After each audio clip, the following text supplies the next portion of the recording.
What's up, y'all? Shuffle. Today we're a little tired, and we are here with two active cats because I don't normally record at this time, but you know what? I have to make content for the YouTube gods, and so we are doing a viewer run by Kreen, and I will link their channel down below, so go check it out if you want to see more stuffs. Very awesome, so thanks for sending this in. And this is a help type of run. This is not a flex.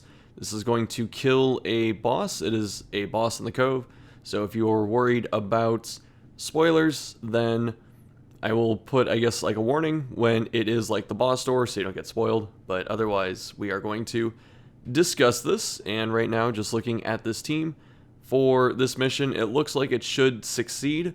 I like this type of team quite a lot, actually. I like the Plague Doctor with Shieldbreaker. I think there's a lot of good Blight and Stun combo there.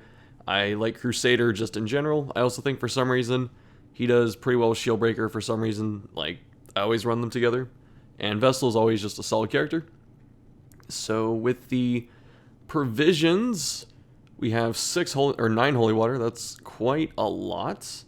And then we have the 3 keys, which should be relevant. Hopefully we find a secret room. We have 16 food. That should be enough. And then 14 torches. That's cutting it a little close in the cove, just because the hallways are a bit longer. We have 5 herbs, which is like perfect. You kind of want that in the cove just because there's the fish, which give you gems, and then there's the coral, which is one of the best curio, just because it cures a quirk and it's fairly common. And let's see, is there anything else? I don't think so. I'd like to see bandages in this inventory for Uka crabs. I'd really like to see like 3, maybe.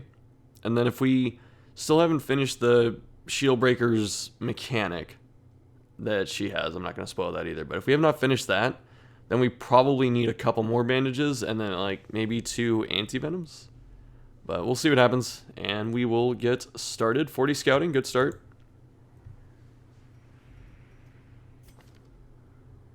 Okay, so we have interesting stuff here. We have On Guard's pretty good for her. Misses the spot kind of sucks. Obviously, like, sometimes you just don't want to pay for this stuff, but we do have a lot of money. So this probably could have went. But we have Shieldbreaker, who is a dual damage type, so she does melee and ranged, and this like just sucks across the board. I like the idea of foot wraps, especially for the boss mechanic. That's interesting. And I like the bonus speed. That's just always good. Focus ring's amazing. I would like to see maxed out gear for champion. So this being at 4 and 3 is a little scary, especially this at 3 at champion. That's pretty terrifying. It should be okay, though. Okay, Crusader. So we don't have the map, it seems, but this is a great replacement. And then we have another focus ring, so I like this set right here.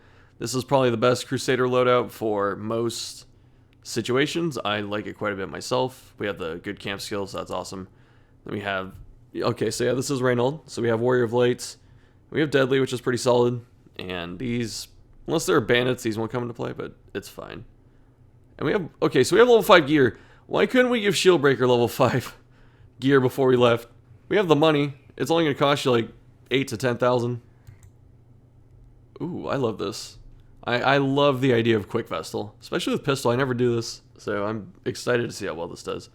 And obviously just best Vestal loadout, thin-blooded. Hopefully this doesn't come into play. If we fight Shieldbreaker mechanic, this is good for the cove. And I think, what is the speed? So, mega fast Vestal. Okay.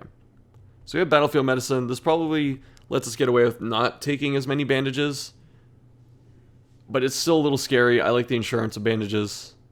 Like, if you had bandages, this could be a different move, but there's a lot of status, or I should say a lot of damage over time. Potential between the enemies and the mechanic that I keep alluding to. So we'll see what happens there. We have leeches in case someone gets diseased, because that happens here. I don't know why, because, you know, F the cove. Then we have some scouting in the cove, and then a little bit of bonus damage, although it's not great on shield or PD for this, but it's still good. Then we have very good trinket loadout. So this team's looking pretty strong right now. What was the disease that Reynold had? Spotted fever. Can't remember what that is. I think it's player resistant. No music. I appreciate that. The like preventative DMCA stuff. I'm gonna skip the intro here. Which means I might have to put music in though. It's that crappy middle ground. I haven't found enough royalty-free music yet to use, because I don't want to loop the same thing that's like 3.5 minutes for, 40 minutes. I don't think that's good. But who knows? Starting off with a scout, that's pretty helpful. It means we can just skip that room unless we want all that curio. Yeah, I'll probably skip it too. Okay, so we have a camp, or not camp, we have a quest buff. Pretty sure that's Gentle Tide, so we're going to be doing 15% more damage, which is really good. Opening torch. No fights. Time to check scouting, right? Alright, so the boss is obviously on the left side of the map, but it's going to be in the, I think, the bottom spot, because the priority for the boss, I've had to learn this myself, the priority for the boss is bottom versus top and right versus left. I think it's, I can't remember if it's right and left first or top and bottom first, but that means it should be in the bottom out of those 3 rooms. Got Echo begging for food, even though I fed him this morning, and then he ate the rest of Loki's food because he stole it, and then he stole some other food. Now I have to go shoo Echo away. Now Echo's staring out the window, so hopefully he just chills out for after that. Oh, he's just being obnoxious. He's pretending like he's starving, but he's not. I promise. This kind of sucks for our backline cleave. I also would have liked to see Impale and Shieldbreaker, because these 4 enemy rolls with Plague Doctor makes Impale quite a bit better. Oh, the exposed value. Yes? Oh, yes. Can't run expose and not use it. That's actually really good. I think Shieldbreaker high rolled speed here. No, she didn't. She had 14. Okay. Like, what was PD going to do with her turn if that didn't happen? I guess Noxious. That's really good. Expose getting some big value here. I actually do like Expose in the Cove because there are the Pelagic Shaman, aka the Pinkfish. Those guys are usually stealth. I should not even say usually. They are stealth. They're just permanently starting every fight from the shadows. Think you should focus on this backline cleave? Yeah. We're already committing to it. Like, we went through the trouble of exposing 1 gunner, so we should be... Ooh. That zap is so accurate with the pistol. It's a tough decision here. Do you pierce the... Yeah. Yeah. Okay. Yeah, another cleave shot, which... Ow. It's quite a bit, and then for some reason it stresses. Good job, Red Hook. Really nice. Really nice attack that hits my entire team for, 5 damage and then does like 5 stress. Good. Oh, that's big. And the stress heals. That dude bleeds out. I think we stun a second time with PD just to slow him down. Maybe kill the corpse, get a chance to stall. There are a lot of advantages to that. So, Adder's the first dude? Okay, I like this. We can try and chip him down into, 2 turn range. Okay, I like that. Definitely got a heal. That was kind of a tough call there. I think the group heal was still better, but the single heal was very appealing because SB is like really far down. Yeah, if we are going to run into SB's mechanic, we do need to get that stress down. She has bonus stress? No. She doesn't have bonus stress. Does she? I can't remember what her trinkets are. Oh, she had foot wraps and the focus ring. Yeah, there's no bonus stress. Pierce this front dude. Yeah. More stress healing. Probably crew. Oh, nice. Big heals. That's a lot of money for Max Torch. My goodness. I never would have found that much. I feel like I'd get like 1,000 gold. These holy waters are gonna be good for that fish idol. More bandits too. What the heck, dude? Sometimes you go to the cove expecting fish, And you just run into freaking bandits. That resist, that sucked. We stunned the front bandit. We should have tried to stun the front bandit with that. Especially the surprise. We had 2 chances to stun it. Now Petey's got this really awkward turn. Because if you want to open with stun, then you kind of don't get to. It's inefficient. And so now we're taking 2 hits when we could have potentially been taking 0. Or definitely 1 at the minimum. Okay, it didn't matter. Just waste your turn, gunner. Yeah, since the backline sword bandit dude, cutthroat or whatever it is or was stunned the previous turn, now it's got stun resist, so it's like you can't really rotate stun and play grenade back there. It's just dead anyway. So who cares at that point? You know, when Vestal decides to crit and set him to death because of the blight, then I just look stupid. It's fine. Also, that Plague Doctor heal with the medicine, I know, like I've said this in a couple different videos, but the on heal effect only being like 2 or 3, depending on the level, and I think it's 1 at the start, doesn't seem that good, but you have to consider the damage over time it's getting rid of. So for Shieldbreaker, who's taken like a 9-point bleed, then you heal her for 3 and remove the bleed, you effectively heal 12. And that's really powerful. That's a reclaim without any boost. If you would tell me that like I can heal 12 every time I like tap someone with a heal, that's great. I would do it every time. Well, not every time, but I do it a lot. You get what I'm saying. Okay, a gunner is also gonna bleed out. Getting some nice breakpoints on these damage rolls. Oh, and he high rolled the speed. Okay, you gotta stall now. Oh no. He knew his time was up. Yeah, you just stall. You just try and milk your last turns here. With everyone. You heal PD with this if you are going to group heal with Vestal. If you're not going to group heal with Vestal, okay, good. Let's say if you don't do that, then you single target one of them and then use Vestal to single target the other one. Rubies, there's so much money already. My god. Okay, can you take the antivenom? I don't think I would take a Jade over that. Just because there is the threat of... What is it? There's, like I said, the SB mechanic, depending on when we camp. That can be... Oh, the mouse changed too. I think this person's checking the wiki for what this does, which is good. I recommend this because it's like... It's hard to remember all of the curios, and like, even though the game tells you what you can use, like how that holy water had... Let me go back real quick. This holy water has the mark under it for the buff. So you know you can use that, but it's like, what buff am I getting? But yeah, I would have kept the anti-venoms because we are going to find more money. Like, it is very likely. See, this Jade's gone now. So I guess this is still... Oh no, we kept the Jade! It's fine, but still. The whistle is worth more. Like, we're banking on finding at least 2 Jades at this point. By doing that. I don't know, I would have tossed it.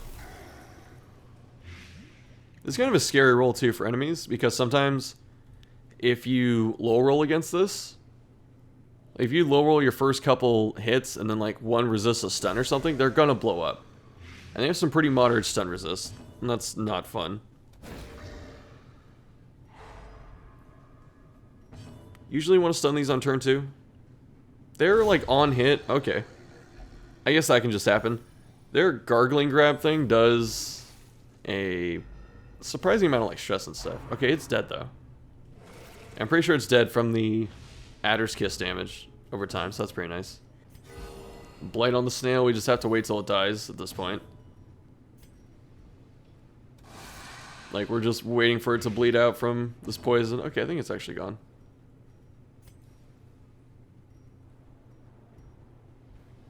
We can heal? Yeah, we should just heal. There's nothing else to do with this turn. But I do like the attention to detail. I think... We got more rubies? Are you kidding? It doesn't seem right, but you actually take the gold here instead of the emerald. And the reason is you'd have to find 3 emeralds for them to outvalue gold, and gold is way more common. So getting that gold stack started is usually, especially this early in the dungeon, getting that gold stack started is worth a bit more on average. Although there are fish. Like, the fish corpse, like, normally has copious amounts of gems if you drop herbs into it. So, I mean, we're hedging a bet on 250 right now. Use the shovel. Yeah, I think we have... Just, like, try and high roll some gems. No. We got... Oh, no, we got the onyx. Okay. Good.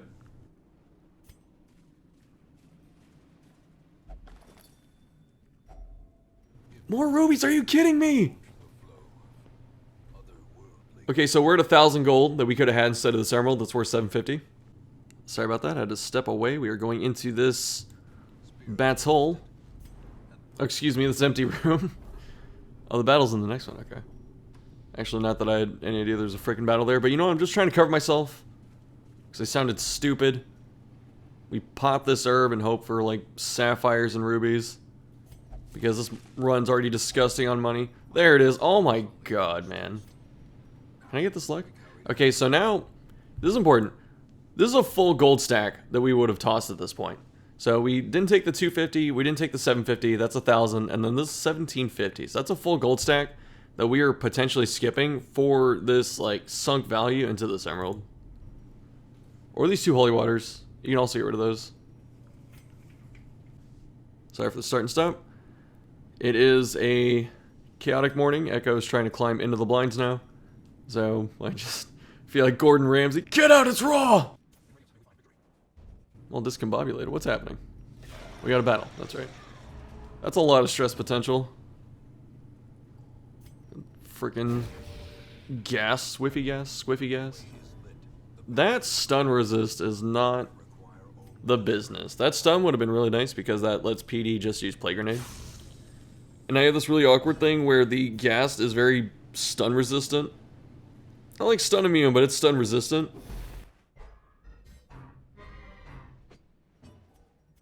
So this, like I said, there's gonna be a lot of stress here. Okay, that guarded the wrong thing. That's good. It's good for us. Also, now we have... Yeah, I definitely would have liked to open with the... Okay, so that's something I actually didn't notice. I definitely didn't think about it until I saw it right here. So, since the gas starts in the back, you know, if you can't get the stun with Vestal, you actually open with... You still open with Plague Grenade. Every time. And the reason is this thing runs forward to the front on its first attack. So then you can stun the next turn. You don't have to deal with stun resist on the witch. And I think that would have been the better opener. But it's also the one I would have missed as well. So we have the benefit of hindsight, and I have like the benefit of being the outside observer. So then you get this double stun.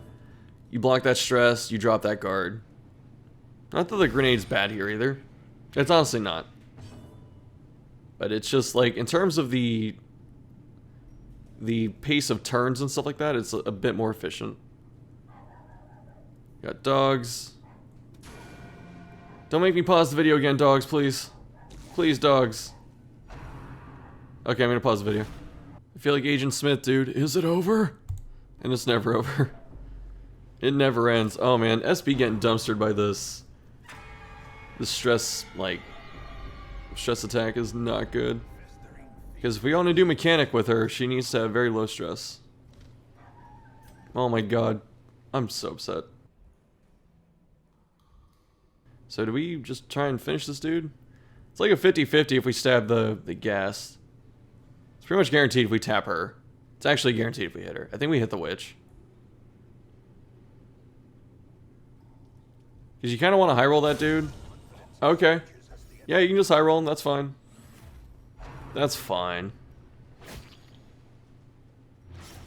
Kind of scary because the longer this witch is alive, the more chances she gets to apply this mark and do that. Oh boy. That's not a death door check at least. But that is frightening. Okay, I like this. It's a little scary to not heal there, but I think stunning was right. Yeah, you gotta commit to the stun plan. You actually stun the brawler there. So the reason you stun the Brawler here is because PD can... Actually, do you? There's a case too. It might not actually be right. But you can stun the Brawler and then PD can gas this one. And then you don't hit Death's Door with the 1 bleed. Like the 1 tick of bleed. Then you can like try and heal up next turn. Because as it is right now, not stunning this dude means that he just has a chance to hit her down to Death's Door like right now. So actually, I do think you stun both of these. I think, we'll see. We'll see if that actually happens. We'll see if it comes to pass. Also, no block on Shield Breaker is a little scary. Expose was really sick in that first fight, or whatever it is, the second fight. I can't remember which one it was. But it has not been pressed since then. So I think block would be a lot nicer. Alright, we're going defensive. You gotta clean up that, witch. Because I think that witch is 2 turns away from dying to blight. So it's better to just pierce her and clean it up right now. Yeah, see? We still got the Death's Door. We also got punished for not having level 4 or 5 armor, I think. So I think if we had stronger armor, we may have been... Okay, yeah, so if we had level 4 armor, and then we used Inspiring Cry, and had triple stun, we would have been, like, way out of range of that.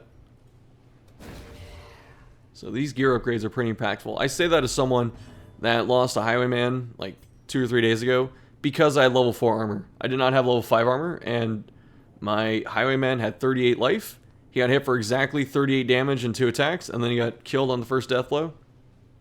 So that armor is a very important thing, but weapons are better at 3 and 5. But like I said, this file has enough gold, so I don't know why we didn't max out gear before we left. We really have to clean up that witch.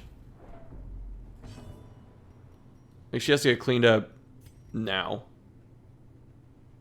We don't need the stun because 1 Plague Grenade should seal it. Even if the Plague Grenade does not blight her, it does 1 damage. Alright, good. Yeah. It's double Death's Door. This is a little frightening because this is potential death right now. Or we can just bleed out. That's fine. I forgot about that. We're good. We're actually good. We're going to have to stress heal the hell out of this woman. Heal her! Okay. Good chance to stall. Use Noxious right here, I think. Yeah. Got 3 turn clock no matter what it does now. Oh, we don't hit this. No, no, no, no. We don't hit this. We don't hit this. We never hit this. I like Expose if you're going to hit it because it at least shaves it down. Okay, so it's a guaranteed 2 turn now. But shaving it down to that is... Using Expose to shave it down is better, because using Pierce has the chance to just outright kill it. We don't want that. Still getting off enough heals. Okay, we just move. Yeah. Alright, good. Now it's up to King Crusader pull off a miracle here. He does! Oh my goodness. Alright, that's worth. Very good. Be wary. Triumphant pride precipitates a dizzying fall. Do we need that blood? Oh, we definitely keep that gold. It's that emerald. Yeah. That's fine, actually. Because there's a chance we may come back this way, but also... Oh, God. Yeah, we don't have the space in the inventory, so there's no point to picking up the loot right now. I don't think those things can drop gems, so maybe they can. I can't remember. Or it might just be citrines. Maybe we open with a stun on... Mosquito's good. Yeah, open with Mosquito stun. And then Blinding Gas on the Chev. It's Blinding Gas on the Chev. Hopefully we can stun this Gatekeeper. Or we can just crit it. That's fine. That solves the issue.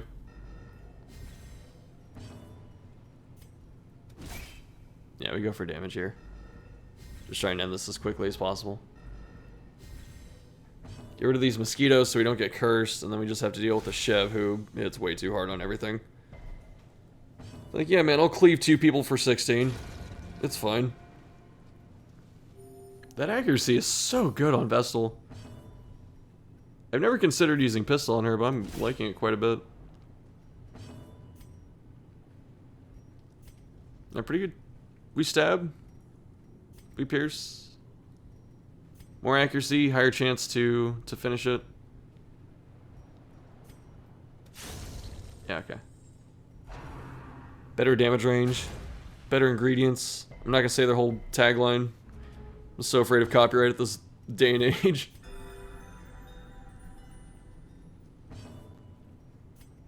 Pierce is a little bit better. Although we can crit. Okay. I was gonna say, like, Pierce is a little bit better because Blight isn't as consistent. Alright, we're getting a little unlucky because the Blight resist isn't that high for this thing. Like, 90's a pain in the butt, but it's enough to overcome. No healing trinket on Vestal too. It's interesting. I usually run healing trinkets on Vestal, but it's interesting to see her champion without it. Oh, that's unfortunate. I was gonna say expose, kind of like the fight before. Expose. What the hell? It's that holy water. That holy water needs to go. Its time is up. Onyx for the gold too. Yeah, we'd have to find 4 Onyx for it to be worth it. So gold's usually better. Alright, good. No, no, no, no, no. It's gold. It's gold. Like, you were almost guaranteed to hit 1750 gold. You were not guaranteed to hit 4 Onyx for 2000. Got the idol. Madman, that's terrifying right now. Because we have not camped yet. We are very close to camping, and that is... Alright, I'm really sorry about the interruptions. It's a long video. I'm recording at an unusual time, so I just have to deal with more stuff than normal. The surprise here is pretty nice. Definitely have to get rid of this Madman, like, ASAP. Because we can heal all of this HP damage pretty easily, especially with the camp. But this stress damage is a lot harder to deal with. Like the double stun. Actually, the Plague Grenade might ensure... We Plague Grenade, actually, to clean this kill up. Because if we Blinding Gas here, Madman is fast enough where he may go first next turn. He has a very good chance of doing it. It's like under 50% chance, but like, you know, if it's 40% or whatever it is, that's still very impactful.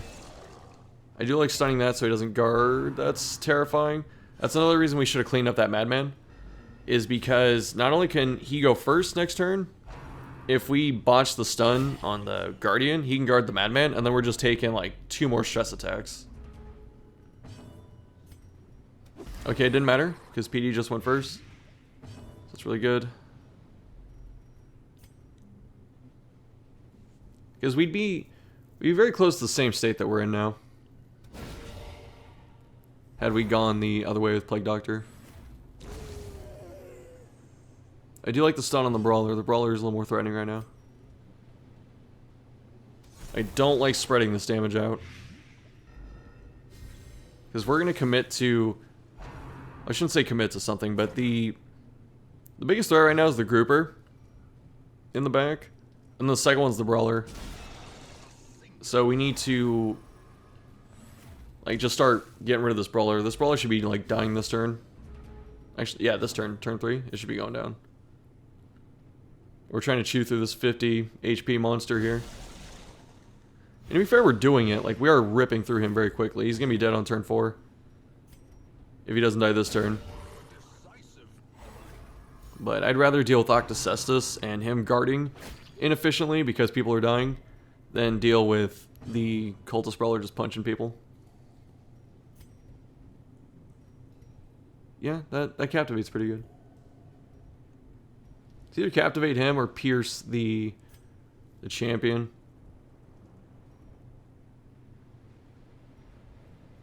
Okay, so if we make contact, that dude's dead. Okay, I really don't like the spread out of damage. Because we could have had 1 or 2 things dead this turn, and instead we have probably all 3 alive. Yeah, we have all 3 alive now. So this is not... yeah.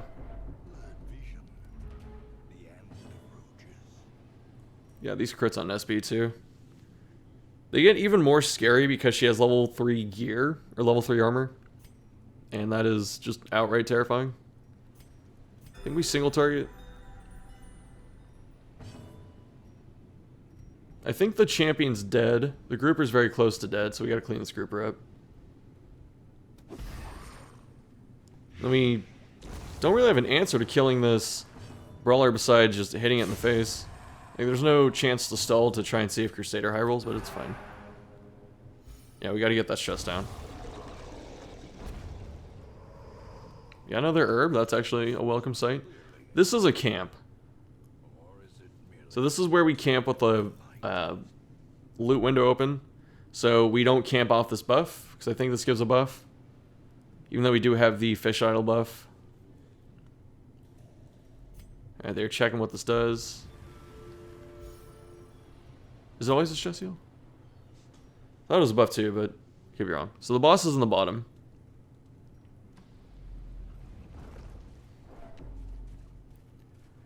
And it depends. We could fight the boss without camp buffs, which we don't have. We have some good ones. We have, like, Crusaders camp buffs, which are really powerful. So we could camp there and get a lot of the value. Or we can camp after the boss and try and recover and deal with SV's mechanic. You try that too. I would probably camp beforehand. Just because I value having Zealous Speech over... Like, I value having Zealous Speech preemptively to block, like, stress ramp. Especially against the boss, because the boss has a lot of stress damage. So I value that over using it to heal just for the 15 or whatever it is after the fact. Is it 15 or 25? Maybe 25. I can't remember. I think it's 15. It's alright though. So they're preparing for the boss to be in here, which is good. It's good to double check your skills and stuff like that. Plague Grenade is actually worthless in this fight. Just because you have Noxious Blast and that can always hit the front, or it can always hit the boss. Oh, Secret Room. We should probably come back for that. It's another reason we should have camped, is to clear out our inventory. So we'd have space for the Secret Room. Although Secret Room isn't guaranteed, and the fact that it's, like, so close to us, that's, like, really helpful. Sometimes you're halfway through the dungeon, and then Secret Room pops up, like, you know, two hallways behind you, and it's like, what the hell? Gotta cap out this torch. We have so much money even without the Secret Room. It's actually crazy. So we're going back to block for the boss. I think for this boss, I think you put the Emboldening Vapor on for Plague Grenade. There's a case for Incision too. So I think the boss can be bled.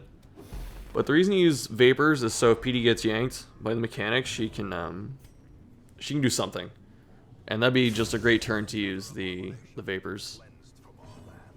It's a good opening stun here. I agree with killing this. Those jellyfish are really annoying.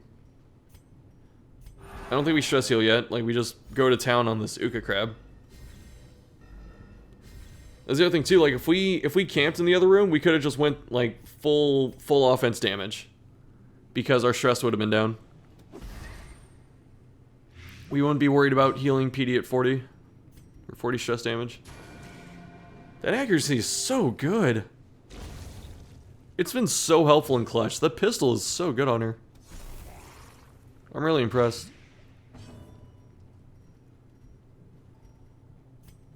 Are we committing to stress heal? Man, this crab's gonna get some shots off. It's not going down to like turn 5, turn 6. Those foot wraps coming in handy. Good job, foot wraps. We go for... No, we don't stun. Do we stun? Stun's okay. We don't quite need to heal yet. Yeah. At 140, so it's only a 50% chance. 50-50, got it. Very nice. Get this damage in here. Don't get to pierce, feels bad. This Crusader has left about 15 to 20 damage on the table from not hitting this. Might be a bit lower than that. Was he got 50 prot? Yeah, it's between about 15 and 20. On average, I think. Pierce is better. Yeah.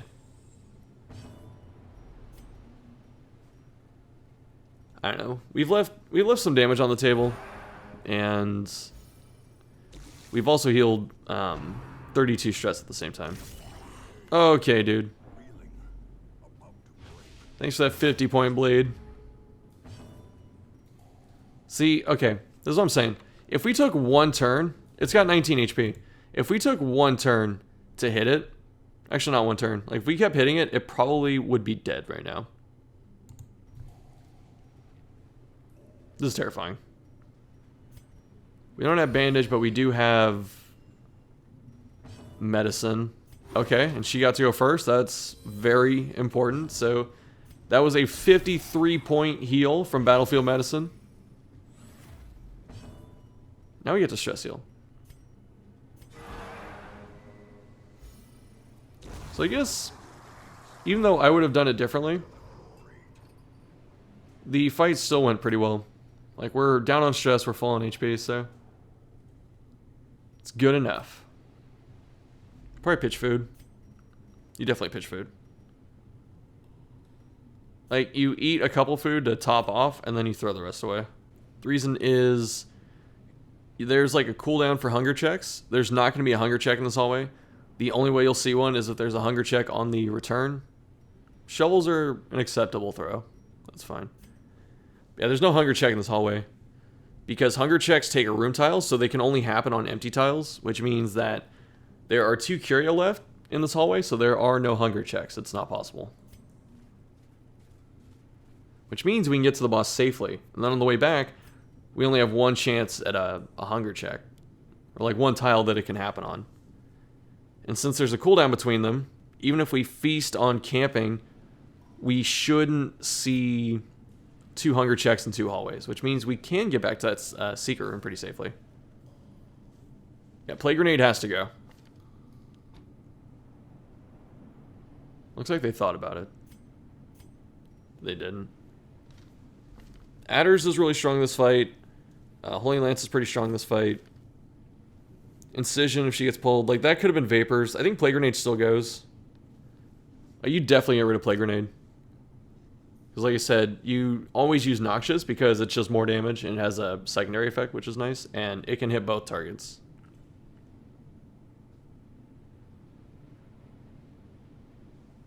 I like how there's thought to this Vestal loadout. Do I take something else? Oh, I see why, yeah. Because you can get pulled. So there's a case for Mace Bash. There is a case for Mace Bash. Or I guess Hand of Light if you just feel mega spicy. I think it's fine though. This team has enough movement. Like, if Vestal gets pulled in front of Shieldbreaker, you can still just like pierce in front of her. Although this freaking Vestal is mega fast.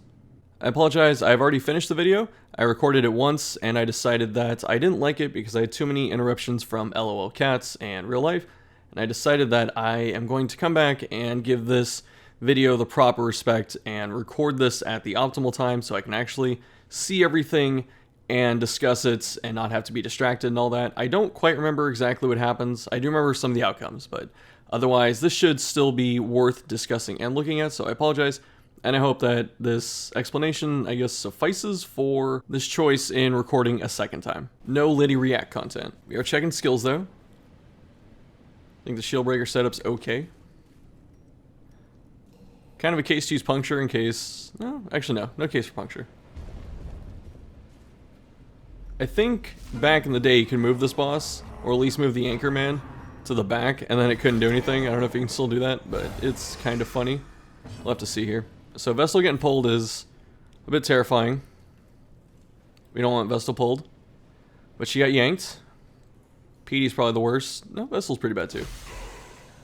So for this fight, I would not have blighted the Anchorman because he has the enormous stat buff. And you have to, like, the way the boss works is you have to commit to killing the Anchorman or trying to burn the boss down and then controlling the Anchorman. And it's usually better to control the Anchorman with stuns and then kill him once he transfers the protection buff. Or I should say the entire buff too, because he has like plus resist and stuff. So that's when you go for it. But until then, you try and do as much damage as you can to the crew, and you have to kind of like just keep swapping targets. But you can burn the crew down pretty well. And you'll see that in a lot of fights, or if you fought this before. Like, this boss can lose like 50 HP pretty easily in a single turn. So you have to decide how you're going about it. I don't like hitting the Anchorman before he like targets someone and loses that, you know, enormous buff, because if you do some damage to the Anchorman and then you swap off, or and then he transfers the buff and he does, you know, the heave 2 or whatever it is, the Anchorman then loses, or no, he regains all the health that you did to him. So like if you do 15 damage and then he gets his turn and he transfers the buff, then he just heals all that 15. So this boss has right now 205 plus whatever the Anchorman is. You probably have to do about 300 damage across this fight if you do it, I don't want to say correctly, but like optimally almost.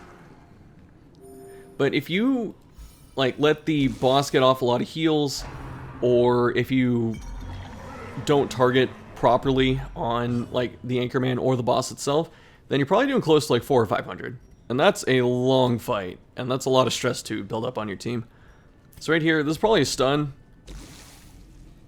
just to take its last turn, just to slow it down, do a little damage. Smite would have been good too. Like, was that just a move? Did we just move? Is that all we did? Yeah, we did. Ooh. Yeah, there are a lot of things we could do there. So we're doing that to set up for the Anchorman to get into the, or to hit the Crusader, to take pressure off Shieldbreaker, which I understand, but Shieldbreaker is going to go first. So Shieldbreaker on this turn could have easily did something to, what is it, get past. And so here, you can stun the Anchorman. There's a good case to stun the Anchorman. I'm a fan of Zap normally. I'm not too much a fan of this Zap. So like the Holy Water. Gotta protect Vestal. Stun, okay.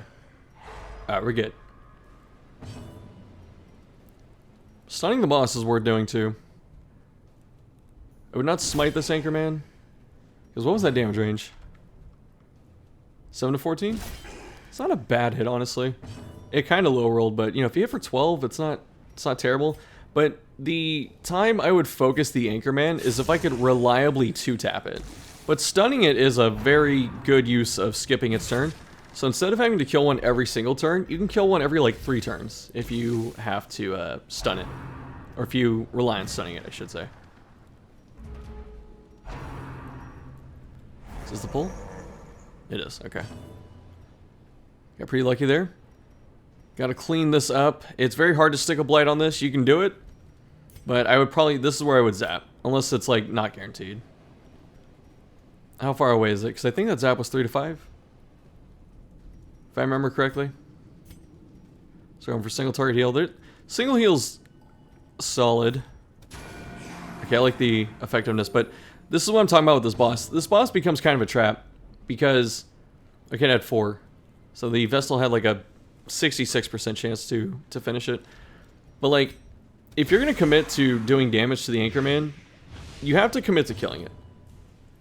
And I would much rather use Vestal to try and snipe it than I would like this situation. Because you kind of, like, it's okay to overkill, but you're overkilling by quite a bit. So I think Vestal should have went for it. Because worst case scenario, you have to double tap it and you lose 8 damage. Whereas if Crusader gets to hit it with Smite, you get a lot more. You get like 15. Did she resist? Did that Holy Water pay off? It did. Yeah, open with a stun. Good. And we don't blight this. We blight the boss. Because that 110 resist is pretty high. I think PD only has like a 160, so I think she's got a... Is it 160? So 60% chance to stick it. It's not bad. It's honestly not bad. It's probably better than hitting it twice with Smite, but I think the cutoff for me would be like 80%. That's when I would go for like every time. Otherwise, that Plague Grenade. Actually, you know what? I'm going to pause real quick. The Plague Grenade 2, not Plague Grenade, the Noxious Blast, I think it's better on the boss just because if you crit on the Anchorman, you're probably sticking it, but you don't need 5 turns of Noxious Blast on this thing. 5 turns on the boss, though, that is very good. So I think I would always be using Noxious here, probably stunning this, waiting until it gets its turn, transfers the buff, and then just dumpster it with like Smite and Pierce or Adders or something like that. And then actually you can stick a Blight on it too at that point. I can't remember the interaction though, if it takes dot damage. It should. It should. That Holy Water is paying dividends right now. That Holy Water is part of a diverse portfolio of the Keep Vestal livestock. See? Okay, so that Blight is doing 7 by 5, so that's 35 plus the crit. That's a 39 damage Blight. That's hot. See, look how strong Adders is. Look how much damage this boss just took. In just like a couple turns, right? It was at, what was it at? 111. How much did it take this turn? And I'm jumping back, I apologize. So it's a 111. Takes 4. Then takes the first tick. Then takes this Adders for 20. Then that gives it a 5-point Blight. This is what I'm talking about. Look how fast this boss is dying this turn. That's terrifying. Thankfully, PD's kind of slow compared to the other characters. So Smite's good. But look at this. That boss took 43 damage in like 1 turn. This is what I'm talking about. Like, yeah, there was 1 crit, and it was on the damage over time effect. It wasn't on the Adder's Kiss. So this boss can just die. It can die very quickly if you just go all in on it, and it's not too threatening on its own. Like, obviously the Anchorman's really threatening, but like the trap of this boss is when you try and dump too much damage into Anchorman, or if you're not good enough at controlling Anchorman, and it constantly heals the boss. So you have to have a strategy for, I guess that. I want to say one of those, but it's not one of those. You have to be able to do both. Good thing Vestal went first. That pistol is just doing absolute work.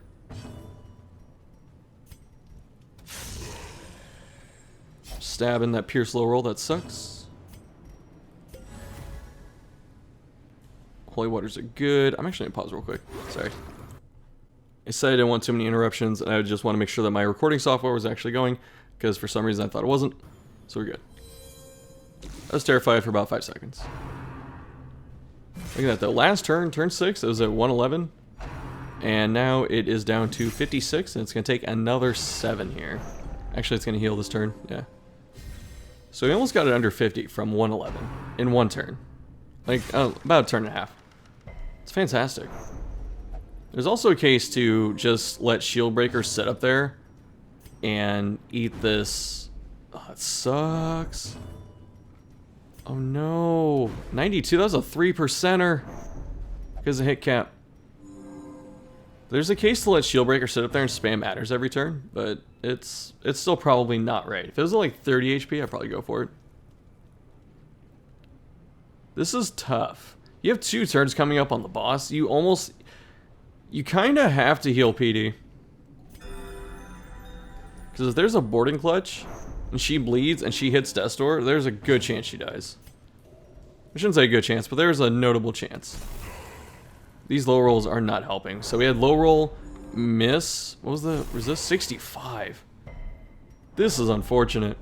So we had a couple low rolls, a miss, and then a resist, even though it had its defenses down.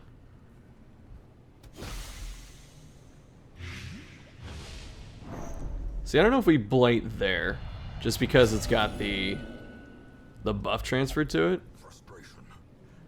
But I don't remember if the Anchorman takes dot damage. There's that boarding clutch. It didn't matter that we healed. That's cool. Thanks, game. Sometimes the game just decides it's your time to die, Plague Doctor. I guess we take those boarding clutches. Where the boss is and where the party's at, this is kind of scary because it feels like you have to just do a bunch of like mitigation now. Like you have to save people. I respect the hell out of this stun if you go for it. Yes. Good. So this, we hit the boss here. This adders goes 100% on the boss. 100% on the boss. So we got a pretty good roll there. The reason I would have adders kissed the boss is because that's guaranteed. Like you have, with this thing stunned and how slow it is, you have 2 turns to burn this boss down. Can you do 40 damage in 2 turns? Yeah. Yeah, you can. Especially with adders. Going first, it gets the double tick. That's already 10. And adders is probably hitting for an average of like 15, like on the actual hits. That's 25. This boss is at 56. That adders could have done almost half its HP. And then you could just adders again, and it's gone. This fight is very close to being over. But the Anchorman is just such... It's such bait. It's such bait. Keep getting these crits, too, on the blast. Like, see, if we adders last turn, this thing's gone. It's 100% dead. 100%.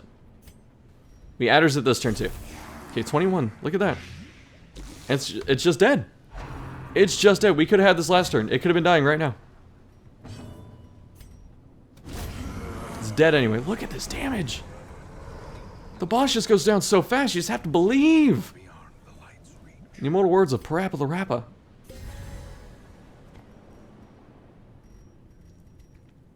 Pretty good fight, though. That fight can get nasty. I'm not trying to poise myself as an expert. The last base game boss to make me retreat out of the 8 normal bosses was Crew. So I've definitely misstepped against this boss myself. I don't know.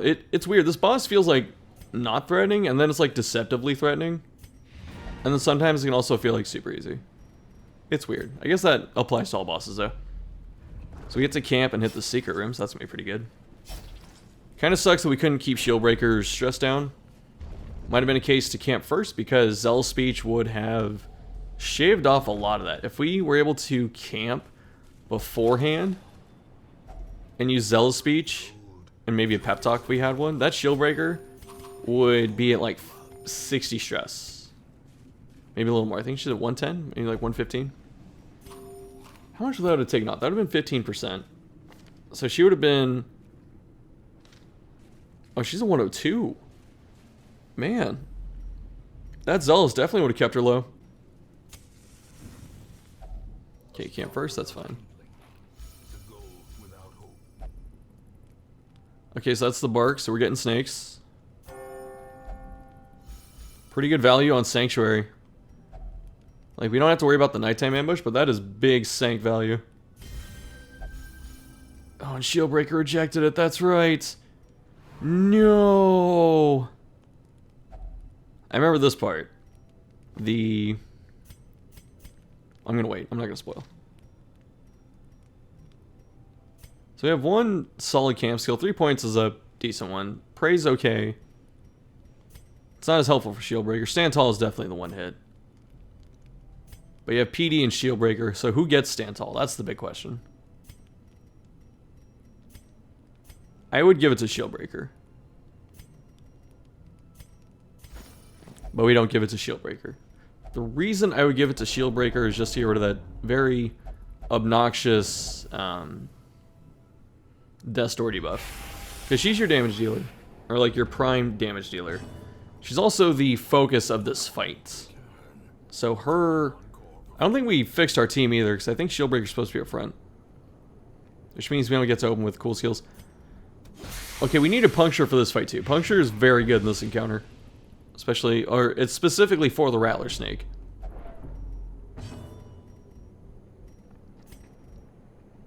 Block is good to have. Captivate probably won't get pressed. There's probably no reason to press Captivate in this fight, because I know the middle snake has prod, I think the front snake has prod, and the back snake might not have prod. It's just like very healthy. Oh, it does have prod? Yeah, definitely. So we're not pressing Captivate. There's almost no reason to press Captivate in this fight because Pierce exists and they have prod. So we definitely could have got rid of that for Puncture. Good dodge on Vessel. Just smite it. There's a case to stress heal Shieldbreaker. Because you have 14 guaranteed damage. Okay, so that thing's dead over its next 2 turns. You don't have to touch that thing again. So the Rattler's gone, which is pretty nice. I agree. I agree, stunning the big snake. Battlefield about to do a ton of work. Oh, that healed so much effective HP. Doesn't even matter that that's stuck right after. It doesn't even matter. That Battlefield Medicine healed... Is the bleed 4x3 or 3x3? That blank's 4x3, so that's at least 12 plus the 3, that's 15 already. And then even if it's 3x3, that's 24 off 1 Battlefield Medicine. That's a very big heal. I don't know if we adders there. What's the 10 prot, 33 dodge, 80% accuracy? It's not bad. It's not bad. Oh, it's got 120 blight. No. We were definitely supposed to pierce. Those pierce every time. That miss sucks. That is a very critical miss. Stun the front snake? Yes, I agree with this. Fire it up.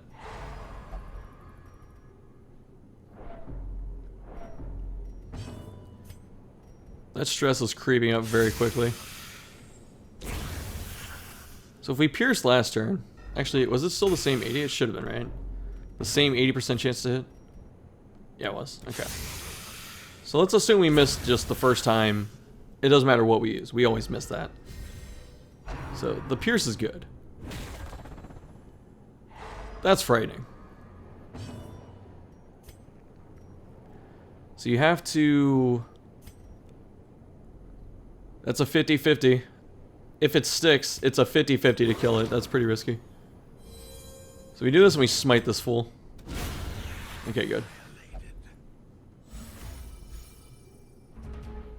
We need to start bombing stress heals and do shield breaker. We need the stun to stick. Damn, nice. Okay. It's nice. The reason we have to stress heal shield breaker is because if she heart attacks, this is over. So this is when you start pumping, because this has how many? Has 2 turns, right? 2. So from here, because okay, so this is actually a very important point. So I do have to pause here. So because we didn't get stand tall on shield breaker, she's taking 22 instead of 20. And obviously, if she took zealous speech, this wouldn't be a factor. But she is going to hit heart attack in 2 turns. So she's guaranteed to hit heart attack from this thing, unless you drop 1 stress heal into her. So we should have done it this turn just to be like as safe as possible. And we go for this damage. This damage is actually pretty nice. So we're choosing to try and finish it by bursting it down. That's a lot of HP to burst through. We're doing a pretty good job of it though. The other reason too is, well, there's that. But we're still ahead. What's it get? Damage. Ooh. There's a case to block. There's a huge case to block, because I don't think this thing... It doesn't. It has no damage over time effects. So if we block and stress heal, we are completely safe on shield breaker for like 2 turns. Minimum. That was supposed to be a stress heal. That was supposed to be a stress heal every single time. So now shield breaker's gonna heart attack on this turn.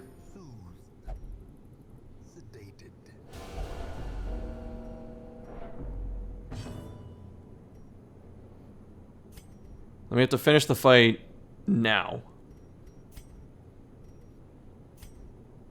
Because, ooh, that sucks. And it's over. So we had to stress heal. One of those 2 turns had to be stress heal. Because otherwise, you know, it's what we saw. She heart attacked, and that was the end of it. Forget how much money this run made, damn. So much money. Do we need those portraits? Probably take those portraits over that protect stone. Yeah. Nice. Okay. See what quirks we get. That's always fun. We finished the mission. That's the important part. We got a lot of money. So So that's pretty good.